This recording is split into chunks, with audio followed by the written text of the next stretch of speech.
Good morning friends.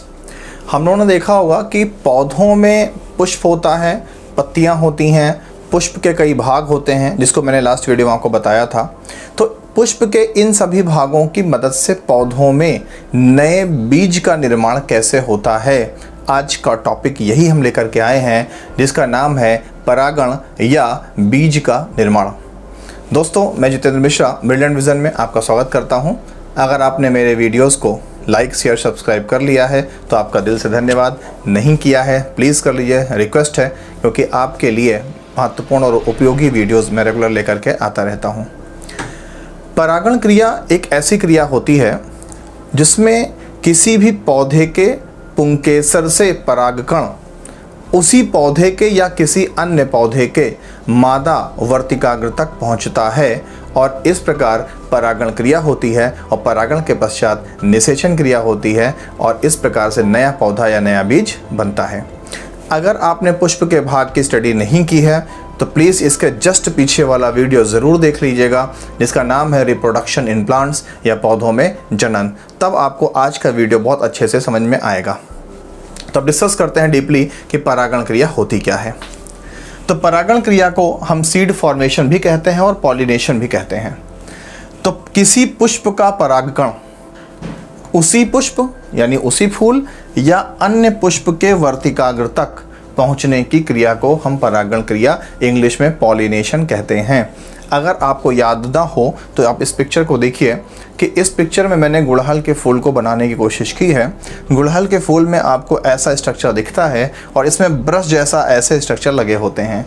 इन structures को यानी इस संरचना को हम पुंकेसर कहते हैं। लास्ट वीडियो मैंने डिटेल में समझाया है इसको, जिसको हम एंथर्स कहते हैं। इन पुंकेसर के इन गोल वाले भागों में छोटे छोटे बीज होते हैं। इन्हीं बीजों को या इन्हीं युग्मकों को, गैमीट्स को हम परागकण यानी इंग्लिश में पॉलन ग्रेन कहते हैं। और ये पॉलन ग्रेन यहाँ से मान लीजिए कि इसमें से ये पॉलन ग्रेन यहाँ पर किसी भी माध्यम से आएंगे और इस स्टिग्मा यानी वर्तिकाग्र के थ्रू धीरे धीरे इस स्टाइल से होते हुए नीचे यहाँ स्थित ओवरी में जो अंड है, जिसको ओव्यूल बोलते हो, इससे जाकर मिल जाएंगे और ये क्रिया कहलाएगी निषेचन। तो दो चीज़ें यहाँ क्लियर करिएगा कि किसी भी पुष्प के परागकण का उसी पुष्प के या दूसरे पुष्प के मादा पौधे के स्टिग्मा यानी वर्तिकाग्र तक पहुँचने की क्रिया परागण कहलाती है। और जब ये परागकण यानी मेल गैमीट, ये नर युग्मक होता है, जब इस मादा युग्मक यानी फीमेल गैमीट से मिल जाता है तो यह क्रिया निषेचन यानी फर्टिलाइजेशन कहलाती है। तो परागण और निषेचन अलग अलग क्रिया है। एक बार फिर से रिपीट करता हूँ कि किसी भी पुष्प के परागकण का उसी पुष्प या दूसरे पुष्प के वर्तिकाग्र तक पहुँचने की क्रिया परागण है। इतने परागण खत्म है। और ये परागकण जब इस मादा भाग से यानी फीमेल गैमीट से जुड़ करके जाइगोट यानी युग्मनज बनाता है तो ये क्रिया निषेचन कहलाती है, जिसको हम बोलते हैं इंग्लिश में फर्टिलाइजेशन। तो अब हम स्टडी करते हैं कि परागण क्रिया कितने प्रकार की होती है। और ये परागण क्रिया आपके सिलेबस के लिए, क्लास 11th के लिए, क्लास 10th के लिए और क्लास 12th के लिए मोस्ट इंपॉर्टेंट है। तो पॉलिनेशन यानी परागण क्रिया दो तरह की होती है। पहली होती है स्वपरागण, जिसको हम बोलते हैं सेल्फ पॉलिनेशन। दूसरा होता है पर परागण, जिसको हम बोलते हैं क्रॉस पॉलिनेशन। तो अगर इनकी हम 1 by 1 स्टडी करें, अभी हम इनके डिटेल्स में स्टडी करेंगे। यहाँ पर पहले हमको शॉर्ट में बताते हैं इनके बारे में। स्वपरागण, स्व माने स्वयं से, इंग्लिश में लिखा हुआ है सेल्फ। और पॉलिनेशन यानी इसमें क्या होगा कि किसी एक पौधे के, शब्दों पर गौर कीजिएगा, किसी एक पौधे के किसी फूल से परागकण उसी पौधे के या उसी फूल के वर्तिकाग्र तक पहुँचेगा। यहाँ पर पौधा एक रहेगा, फूल सेम भी हो सकता है, अलग अलग भी हो सकता है। जैसे इस गुड़हल के फूल का ये परागकण इसी गुड़हल के वर्तिकाग्र तक, उंगली पे ध्यान दीजिएगा, पहुंच जाए, ये स्वपरागण है। या इसी गुड़हल के फूल के इस फूल का परागकण इसी गुड़हल के पौधे के दूसरे फूल के परागकण तक पहुंच जाए, ये भी क्या है, ये सेल्फ पॉलिनेशन है, यानी स्वयं में परागण क्रिया हुई है।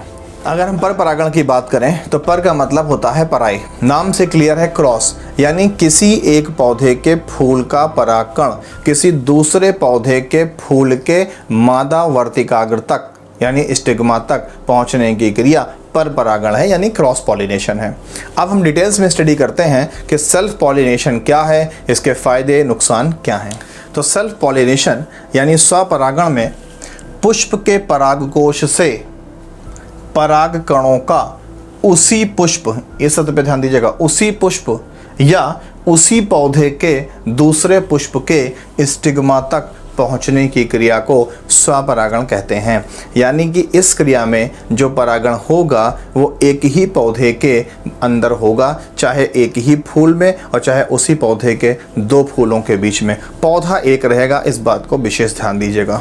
ऐसा स्वपरागण पाया जाता है सदाबहार में, जिसको आप 4 बजे वाला फूल भी कहते हो, क्योंकि इसमें फूल हमेशा खिलता है। गुल मेहंदी में, इसको भी आपने देखा होगा कॉमनली, और मूंगफली में भी स्वपरागण पाया जाता है। अब हम डिस्कस करते हैं कि स्वपरागण के लाभ क्या हैं, क्या फ़ायदे होते हैं सेल्फ पॉलिनेशन के। स्वपरागण से फ़ायदे भी हैं और नुकसान भी है। इस दुनिया में कोई भी ऐसी चीज़ नहीं है जिसमें फ़ायदा हो और दूसरी तरफ नुकसान ना हो। तो सबसे पहले हम बात करते हैं फ़ायदे की कि क्या प्रॉफिट्स हैं सेल्फ पॉलिनेशन के, यानी स्वपरागण से लाभ क्या हैं। तो पहला लाभ है कि किसी भी बाह्य माध्यम की आवश्यकता नहीं होती है। अब ये बाह्य माध्यम की आवश्यकता नहीं होती का मतलब क्या है, समझिए इसको ध्यान से। जैसे किसी भी पौधे के फूल के परागकण का उस फूल के या उस पौधे के दूसरे फूल के वर्तिकाग्र तक पहुंचना है, तो पौधे चलते तो है नहीं, तो परागकण यहाँ से यहाँ तक आएगा किसी न किसी माध्यम से, या तो हवा के साथ उड़ के आएगा, या पानी के साथ बह के आएगा, या किसी भी कीड़े मकोड़े या जानवर के से चिपक करके यहाँ से यहाँ तक आएगा। तो जब सेल्फ पॉलिनेशन में एक ही पौधे के फूल में परागण होना है तो इसके लिए किसी माध्यम की आवश्यकता नहीं होती। बहुत ईजिली एनी हाउ, चाहे हवा से चाहे पानी के बहाव से उनमें आपस में पॉलिनेशन हो जाएगा। या बीज ऊपर है और एक फूल नीचे है, ऊपर से झड़ के बीज गिरा तो दूसरे फूल के वर्तिकाग्र तक पहुंच गया, ऐसी चांसेस इसमें होती हैं। नंबर 2, रंग, गंध या मकरंद की आवश्यकता नहीं होती। तो जब हमें अपने परागकण को इस फूल से इस फूल तक पहुंचाने के लिए या आपस में ही एक फूल में पहुंचाने के लिए हमें किसी भी कीड़े की या किसी भी जीव की आवश्यकता नहीं है, तो हमें उस कीड़ों को आकर्षित करने के लिए ना तो रंग पैदा करना होगा, ना गंध पैदा करना होगा, ना मकरंद पैदा करना होगा। ऐसी चीज़ों से बचत होती है पौधों को। नंबर 3, पैतृक गुण बने रहते हैं। चूँकि ये जो फूल है मेल गैमीट और फीमेल गैमीट एक ही पौधे के हैं, हिंदी में नर और मादा युग्मक एक ही पौधे के हैं। ऐसी कंडीशन में जो नया संतान की उत्पत्ति होगी, जो नया पौधा बनेगा, उसमें उसी पौधे के गुण मौजूद होंगे, किसी दूसरे पौधे गुण उसमें मौजूद नहीं होंगे। ये इसका फ़ायदा भी है कि पैतृक गुण यानी पेरेंटल प्रॉपर्टी बनी रहती है। लेकिन इस फ़ायदों के साथ बहुत बड़े बड़े नुकसान भी हैं। नुकसान क्या हैं, यानी हानियाँ। नंबर 1, उत्पन्न पौधे दुर्बल होते हैं। हमें मालूम है कि जब क्रॉस पॉलिनेशन होता है तो 2 अलग अलग पौधों के गुण आपस में मिलते हैं, तो अच्छे गुण इसके और अच्छे गुण इसके, दोनों गुण आपस में मिल गए तो जो पौधा बनेगा वो बहुत अच्छे गुणों वाला होगा। लेकिन यहाँ पर क्या है कि एक ही पौधे में पॉलिनेशन हो रहा है, यानी परागण हो रहा है, इसलिए जो नया पौधा बनेगा वो दुर्बल होगा, कमज़ोर होगा, उसमें एक ही पौधे के अच्छे गुण मौजूद होंगे। नंबर 2, पौधों में विभिन्नताएं उत्पन्न नहीं होती। जब एक ही पौधे से पॉलिनेशन हुआ है, एक ही पौधे के परागकण आपस में मिक्स हुए हैं, तो फिर नई कोई गुण तो विकसित होगा नहीं, और जब नया गुण कोई विकसित नहीं होगा तो इसी को बोलते हैं विभिन्नताएं। विभिन्नताएं कोई नहीं आने पाएंगी उसमें, यानी कुछ नया गुण नहीं आएगा, जो गुण था उस पौधे में ऑलरेडी वही गुण आज भी मौजूद रहेगा। नंबर 3, नए लक्षणों का विकास नहीं हो पाता। तो सिंपल सी बात है कि जब पौधा ही एक है तो गुण अलग से कहाँ से आएगा। इसीलिए इंसानों में भी कहा जाता है कि सगोत्र विवाह नहीं होना चाहिए। अगर एक ही पूर्वज के संतानों में विवाह होगा तो जो नई संतान उत्पन्न होगी उसमें नए गुण कहीं से नहीं होंगे। जो भी गुण उस खानदान में या उस पूर्वजों में मौजूद थे पहले से, वही गुण उनकी अगली पीढ़ियों में आते रहेंगे। इसीलिए समझदार लोगों ने, साइंस के यूजेनिक्स में भी बात कही गई है कि हमेशा अलग अलग गोत्र के व्यक्तियों में या स्त्री पुरुष में विवाह होना चाहिए, जिससे इस गोत्र और इस गोत्र के अच्छे गुण मिल करके एक नई जनरेशन को जन्म दें। अब स्टडी करते हैं कि पर परागण क्या है, इसके लाभ क्या हैं और इसकी हानियां क्या हैं। पर परागण का नाम से क्लियर है, क्रॉस पॉलिनेशन, पराये से परागण।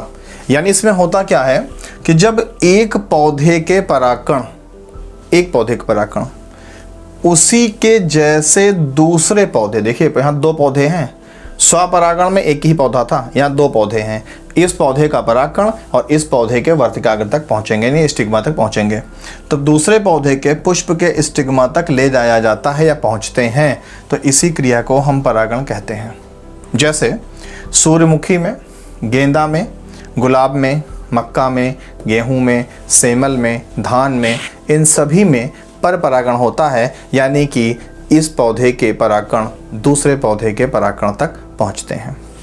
अब अगर यहाँ पर परागण एक पौधे से दूसरे पौधे तक पहुंच रहे हैं तो एक चीज़ तो कन्फर्म है कि पौधा तो चल के जाता नहीं होगा, तो यानी किसी न किसी माध्यम का इस्तेमाल यहाँ पर होता होगा, जिसको हम मीडियम बोलते हैं। तो on the basis of medium, यानी कि परागण क्रिया में इस्तेमाल होने वाले माध्यम के आधार पर परागण क्रिया यानी पर परागण 3 प्रकार की होती है। पहली होती है कीट परागण, जिसको बोलते हैं इंसेक्ट पॉलिनेशन या एनिमल पॉलिनेशन। इसमें कीटों के द्वारा भौरे हैं, छोटे छोटे शहद की मक्खियाँ हैं या और भी जो ऐसे कीट हैं जो एक फूल से दूसरे फूल तक उड़ते हैं, वो परागकण को, इस फूल के परागकण को उस पौधे के परागकण या मादा भाग तक पहुंचा देंगे। ऐसा होता है सूर्यमुखी में और गेंदा में। याद भी रखिएगा कि सूर्यमुखी और गेंदा में कैसा पर परागण होता है, तो आपका जवाब होगा कीट पर परागण। दूसरा है वायु परागण। वायु परागण में परागकण वायु के द्वारा एक पौधे से दूसरे पौधे के वर्तिकाग्र तक यानी स्टिग्मा तक पहुंचेंगे। ऐसा होता है मक्का में, गेहूं में, धान में। नंबर 3 है जल परागण। इसमें क्या होता है कि पानी के साथ बह करके एक पौधे का परागकण दूसरे पौधे के मादा वर्तिकाग्र तक पहुंच जाता होगा। ऐसा होता है गुलाब में, आम में, बबूल में और साथ में होता है कोकोनट में, जिसको आप नारियल के नाम से जानते हो। गुलाब में कीट परागण भी पाया जाता है। गुलाब में वायु परागण बहुत कम पाया जाता है। पोस्ता जो होता है अफीम, उसमें भी वायु परागण पाया जाता है। और आपने देखा होगा गर्मियों में एक काले काले बीज के चारों तरफ सफ़ेद सफ़ेद बाल लगे होते हैं, रुई जैसे बाल, और उसको हम लोगों के पास उड़ के आता है, हम लोग फूंक देते हैं, दूर तक उड़ के चला जाता है। कुछ लोग उसको राजा बोलते हैं, कुछ लोग उसको फूहा बोलते हैं और कुछ लोग उसको फ्लाइंग हेयर्स बोलते हैं। तो ये भी क्या है, ये भी एक परागण का तरीका है कि उस बीज के चारों तरफ बाल लगे हैं, जिससे उसका वजन हो गया कम, तो वो क्या होगा, हवा में उड़ता हुआ जाएगा और जहाँ पर उसके बाल टूट जाएंगे, चाहे पानी से चाहे किसी भी जानवर के टच होने से, वो बीज वहीं पर गिर जाएगा और नया पौधा अंकुरित हो जाएगा। ये भी परागण का एक प्रकार है। हम डिस्कस करते हैं कि पर परागण से लाभ और हानियाँ क्या क्या हैं। तो पर परागण के लाभ और हानि से पहले हम समझते हैं कि जो पर परागण का एक माध्यम है कीट परागण, तो जिन भी पौधों में कीट परागण होता है उन पौधों में क्या क्या मॉडिफिकेशंस मिलते हैं। तो पहला होता है कि ऐसे पौधों में फूल रंगीन होते हैं। जितने भी पौधों के फूल आपने रंगीन देखे होंगे, आप फूल के रंग से ही गेस कर लीजिएगा कि इनमें कीट परागण होगा। क्यों? क्योंकि जब तक फूल आकर्षक और रंगीन नहीं होंगे, कीड़े क्यों उसकी तरफ आकर्षित होंगे? मैंने आपसे कहा था ना, जो दिखता है वो बिकता है। तो जब फूल आकर्षक और रंगीन दिखेगा तभी तो कीड़े उसकी तरफ आकर्षित होंगे। तो पहला कि फूल रंगीन होंगे। नंबर 2, रस मकरंद का होना। अब उनके फूल की तरफ रंग के कारण तो कीट आकर्षित होंगे, मगर कीट उन पर बैठेंगे क्यों? तो कीटों को अपने ऊपर आकर्षित करने के लिए, बैठालने के लिए ऐसे फूलों में रस होता है और मकरंद होता है। इसी रस और मकरंद को पीने के लिए भौरे हैं और आपके हनी बी हैं, जिसको मधुमक्खी कहते हो, या और भी जो ऐसे कीट हैं वो आते हैं। जब वो कीट आएंगे तो क्या होगा, पुष्प आकार में बड़े, फूल आकार में बड़े होंगे और वो कीट उसके ऊपर बैठ जाएंगे। ऐसी कंडीशन में परागकण और वर्तिकाग्र चिपचिपा होंगे।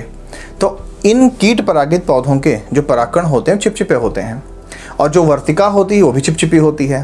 तो जैसे मान लो कोई मधुमक्खी आके उस फूल पे बैठी, एग्जाम्पल गुलाब याद कर लीजिए, गुलाब को टच करके देखिएगा तो गुलाब के बीचों बीच में जो उसका परागकण है वो चिपचिपा होता है। टच जरूर करिएगा उसको। तो जब कीड़ा आके, भौरा आके उस पर बैठेगा या मधुमक्खी आके बैठेगी तो उसकी टांगों में परागकण चिपक जाएगा।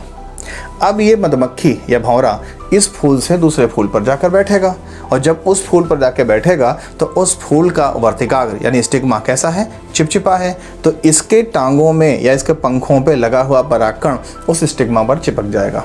इस तरह से परागण क्रिया हो जाएगी और उसको अपना भोजन मिल जाएगा और पौधों का भी परागण क्रिया हो जाएगी। तो ये है ख़ास बात। और एक चीज़ आपने और नोटिस की होगी, अगर नहीं नोटिस की तो अब ध्यान दीजिएगा, जितने भी दिन में खिलने वाले पौधे हैं उनका फूल रंगीन होता है, गुलाब, गेंदा, गुलदाउदी। लेकिन जितने भी रात में खिलने वाले फूल होते हैं उनका रंग सफ़ेद होता है और साथ में उनके अंदर गंध होती है। तो सफ़ेद रंग क्यों?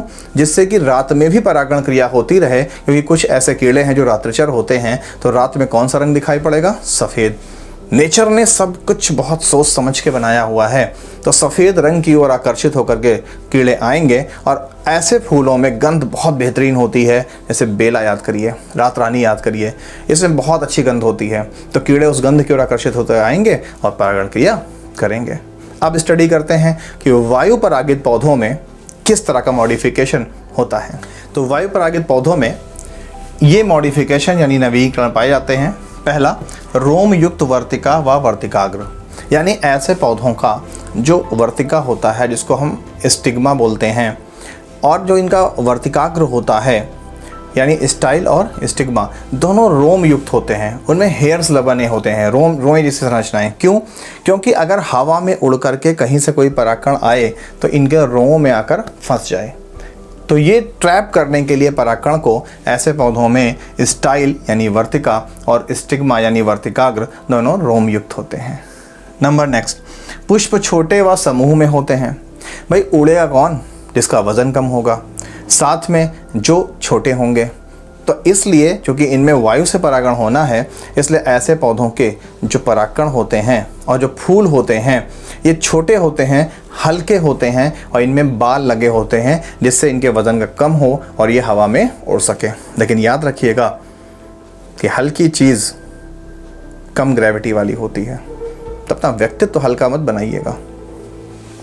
नेक्स्ट, परागकण अधिक मात्रा में। चूँकि हवा के साथ परागकणों को बहना है, तो अगर ज़्यादा मात्रा में परागकण होंगे तभी तो छितर कर इधर उधर पहुंच पाएंगे। कम मात्रा में होंगे तो परागण क्रिया की संभावनाएं बहुत कम हैं। इसीलिए ऐसे पौधों में परागकण ज़्यादा मात्रा में पैदा होते हैं। नेक्स्ट है, जैसे गेहूँ में इस प्रकार का परागण होता है, मक्का है, चीड़ है, पोस्ता है, ऐसे और भी प्लांट्स हैं जिनमें इस तरह का परागण क्रिया होती है। अब डिस्कस करते हैं कि जल परागित पौधों में क्या क्या खास बात होती है। जो जल परागित पौधे होते हैं, ऐसे पौधों को आपने हमेशा उन एरियाज़ में देखा होगा जहाँ पर पानी होता है, जैसे कोस्टल एरियाज़ हैं। आपने सबसे बढ़िया एग्जांपल है नारियल, कोकोनट। आपने देखा होगा कि समुद्र के किनारे हमेशा ये होते हैं। तो समुद्र के किनारे क्यों होते हैं? जिससे इनका बीज पानी में गिरे और पानी के साथ बह करके एक स्थान से दूसरे स्थान तक पहुँच जाए। तो ऐसे पौधों में इस प्रकार के मॉडिफिकेशंस होते हैं। पहला, बीज के बाहर हल्का आवरण होता है।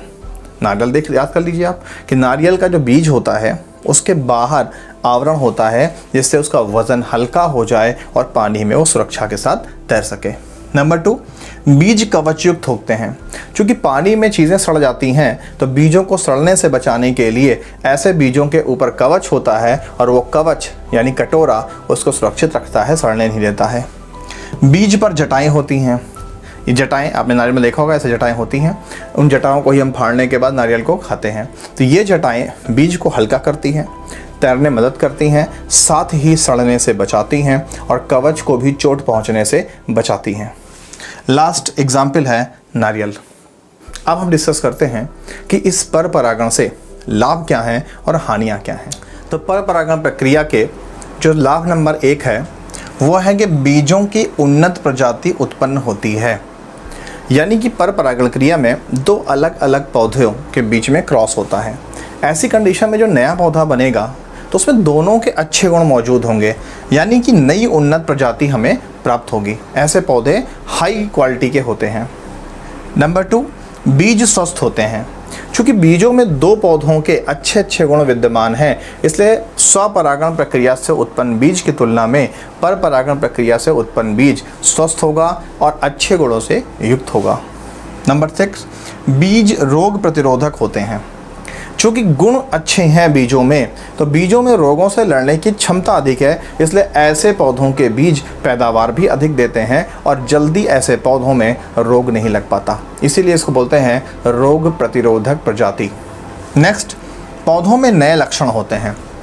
जब दो पौधों का फ्यूज़न है, दो कुलों का फ्यूज़न है, तो ऐसी कंडीशन में दोनों कुलों के अच्छे गुण होंगे, इसलिए नए लक्षण उस पौधे में देखने को मिलेंगे। लेकिन इन सभी फ़ायदों के साथ साथ कुछ हानियां भी हैं। इस दुनिया में कोई भी ऐसी चीज़ नहीं है जिसका फ़ायदा हो और हानि ना हो। तो हानियां क्या हैं? हानि नंबर 1, बाह्य साधनों पर निर्भरता। चूँकि इसमें या तो कीड़ों के द्वारा कीट परागण, या तो वायु के द्वारा या जल के द्वारा पराग कणों को इधर से उधर आना जाना है। तो ऐसी कंडीशन में परागण क्रिया निर्भर करती है इन तीनों फैक्टर्स पे। अगर कीट, वायु और जल ना हो तो ऐसे पौधों में परागण क्रिया नहीं होगी और ऐसे पौधों का अस्तित्व खत्म हो जाएगा। नंबर 2, अधिक परागकण उत्पन्न करना। चूँकि दूसरों पर डिपेंड हैं, इसलिए इनको ज़्यादा मात्रा में परागकण उत्पन्न करना पड़ेगा, क्योंकि जब विभिन्न माध्यमों से परागकण इधर से उधर जाएगा तो उसमें परागकण का वेस्टेज यानी व्यर्थ ज़्यादा होगा, इसलिए इनको ज़्यादा परागकण बनाना होगा। नेक्स्ट, रस मकरंद में ऊर्जा व्यय होना। कीड़ों को आकर्षित करना है, रस देना होगा, उनको मकरंद देना होगा, गंध देना होगा। तो रस, मकरंद और गंध को बनाने में ऐसे पौधों को ज़्यादा ऊर्जा व्यय करनी पड़ती है और ऐसे पौधों को ज़्यादा एनर्जी कंजम्पशन करना पड़ता है, जिससे कि इनको अपनी अन्य प्रक्रियाओं पर ज़्यादा जोर देना पड़ता है। लास्ट, जाति की शुद्धता नहीं रह पाती। गुण तो अच्छे मिल जाते हैं, लेकिन चूँकि दो कुलों का फ्यूज़न हो गया, दो कुलों का आपस में मिक्सचर हो गया, तो शुद्ध जात नहीं रह पाएगी, क्योंकि इसके भी गुण रहेंगे और इसके भी गुण रहेंगे। इसलिए जो नया पौधा बनेगा वो दोनों के गुणों का मिक्सचर होगा। जबकि स्वपरागण में एक ही पौधे से नया पौधा बनता था, उसमें जाति की शुद्धता होती थी। लेकिन ज़्यादा बेटर कौन सा है, अगर हमसे पूछिए तो पर परागण से उत्पन्न पौधे ज़्यादा बेहतरीन होते हैं, इसीलिए इसको क्रॉस पॉलिनेशन कहते हैं। उम्मीद करता हूँ कि आपको ये वीडियो प्रॉपरली अच्छे समझ में आया है। अगर ऐसा है तो कृपया मेरे वीडियो को लाइक, शेयर और चैनल को सब्सक्राइब कीजिए, जिससे कि मैं आपकी सेवा में ऐसे ही नए नए वीडियोस देता रहूं। और आपके कमेंट्स में किसी भी तरह की कोई क्वेरी हो तो आप ज़रूर उसको मुझसे सलूशन लीजिएगा। मिलते हैं नेक्स्ट वीडियो में। Thank you.